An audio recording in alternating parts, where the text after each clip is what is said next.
It's now 12:30. I suppose we can commence with some of the wrap up from the different breakout sessions. Is the technical breakout already ready with its points? Yes, I think we are. Okay. Yes, so we discussed several things. I think the most hot topic right now is PIDs that were discussed both in the chat, but also during the session. That is PIDs for services. And let's say for this, we have an action point that is to organize an ad hoc meeting. Yes, thank you. Okay.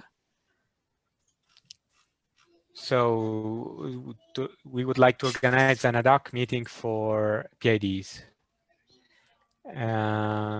Then we have these other things, these other topics that we have discussed. That is, for example, that is how can a catalog operator act on behalf of the service providers? Which credentials have to be used? And here we had that this question was answered partially by the presentations that were heard before. And so they should use a token, a specific token. And the action point that came from this discussion was to document the procedure that will be used by the NIFOS pilot. And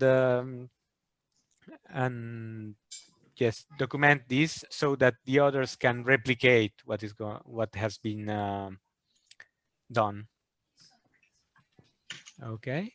And also there is a deliverable which is currently being led by Dusan that is due in these days, that will also include some documentation on this process. So this deliverable will be public and accessible to everybody, and everybody will be able to read it. And also another topic was about the API, actually, both the semantics of the API. So if we have some kind of query language that can be used to query the services that have been changed between a time range, or to flag the entries that have been changed so that other catalogs can fetch, and also if these APIs should be push or pull. So what we have discussed is that probably we need both. We need both a pull APIs and push APIs, so that this interoperability can be can get its full can get at its full potential. And so for this discussion, we have action points that concern the API. So we will have a dedicated meeting to define what is needed on APIs. Okay. And just to comment on this dedicated meeting is more that not only we will not go through all the details of the dedicated meeting of the details of the API, but more to see, okay, how can we evolve on the APIs in the future, and how can we group so that we can discuss this and that all stakeholders are involved in these type of discussions.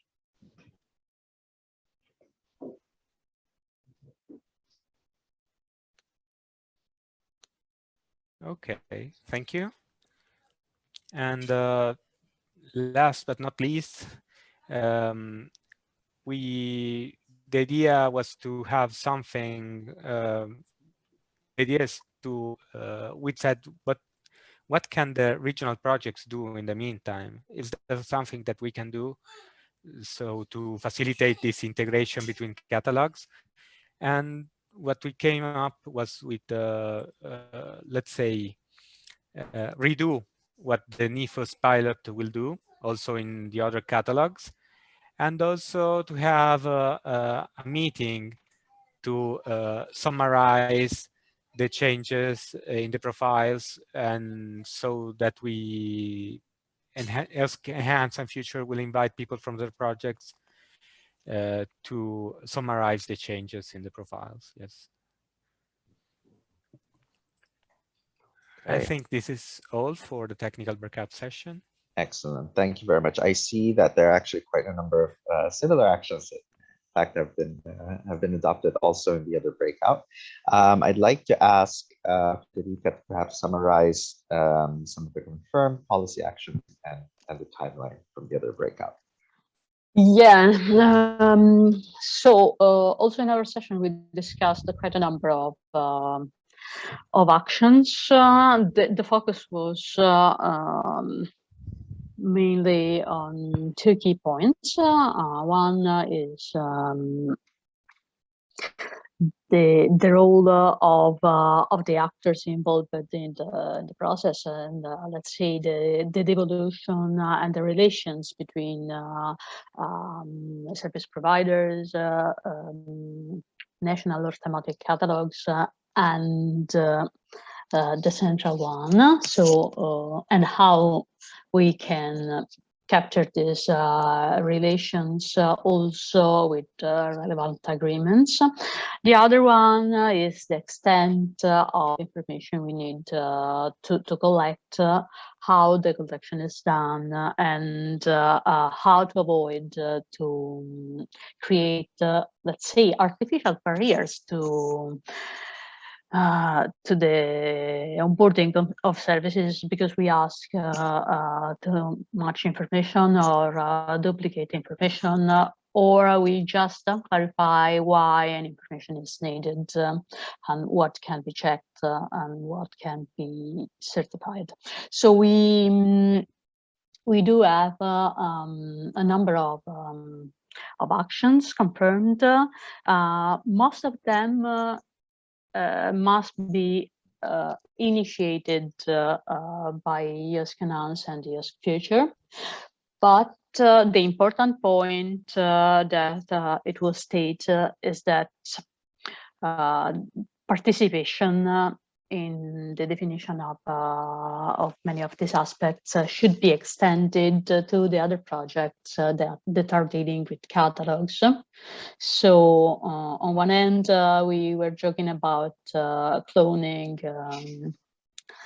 Owen, but on the other, I think that what really came out here is that this is a joint effort and we need to agree our policies. So we have quite a tight timeline for the actions. So there is a plan to organize a follow-up meeting for the implementation of PIDs from also the policy point of view. And this, from our perspective, would involve the definition of agreements with the PID operator. We are not there yet, so this is something, this is just a memo about the topics we want to cover in this future meeting. Another important point was to redevelop the profiles again, as a joint collaborative effort into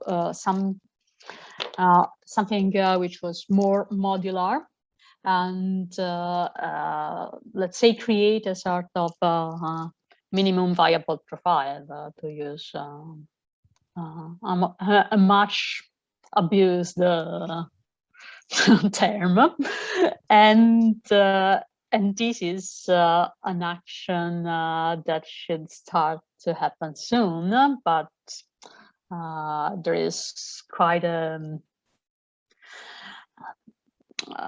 co-creation process here, so it will start soon, but it won't be so quick.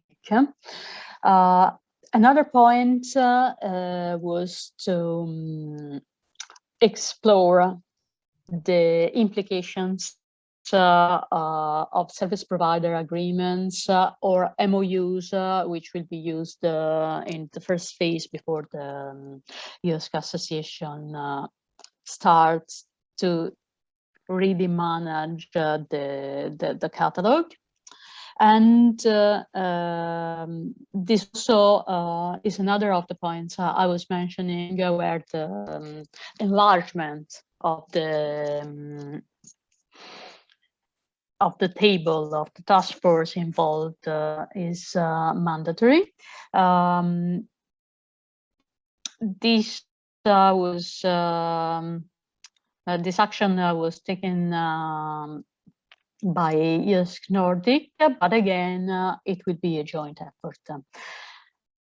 Another action on EOSC Future will be to implement a shared space for documentation, and everybody agrees that this would be beneficial, and they are looking forward to adopt and use it as a point of reference. This will happen in September.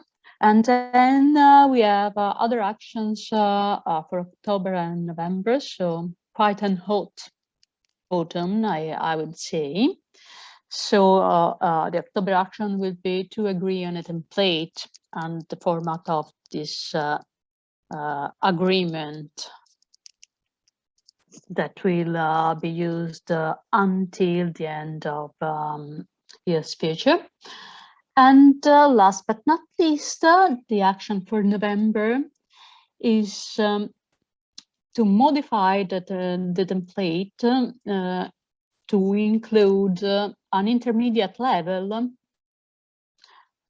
between the legal entity and the actual people which will be on board services for large organizations. Of course, this won't change anything for a small service provider, but it will simplify and make more transparent the process for bigger institutions. And I think this is all, which is quite a lot of stuff, actually. Very much, Federica. So we now have our agenda up until the next year. Basically, lots of actions for the portal operators there, but quite a few as well on a number of projects. And as mentioned, this will indeed be a collaborative effort among all. So what are the next steps? Basically, this confirmed set of actions, both on the policy and technical side, will be passed over to the INFRAEOSC-5 Onboarding Task Force to take forward, especially for the actions there, and to follow up.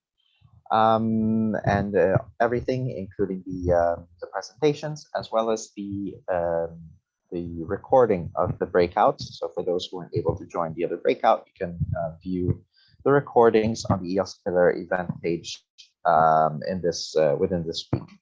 So I think we're well over our time now, but I'd just like to thank everyone who is present here today.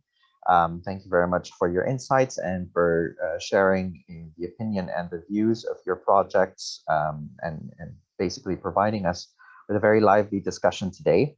Thanks as well for our facilitators who have facilitated the breakouts and have provided us with the next set of actionable items for the next coming months. And thank you also to the other projects that have co-organized this with us, specifically EOSC Future, EOSC Enhance, the other regional projects across Europe, EOSC Synergy, as well as EOSC Nordic. So from all of us here, thank you very much for joining us, and we look forward to engaging with you again in our next event. Thank you all. Bye, and have a good lunch. Thank you. Bye-bye. Thank you. Bye-bye. Bye. Okay, bye-bye. Bye-bye.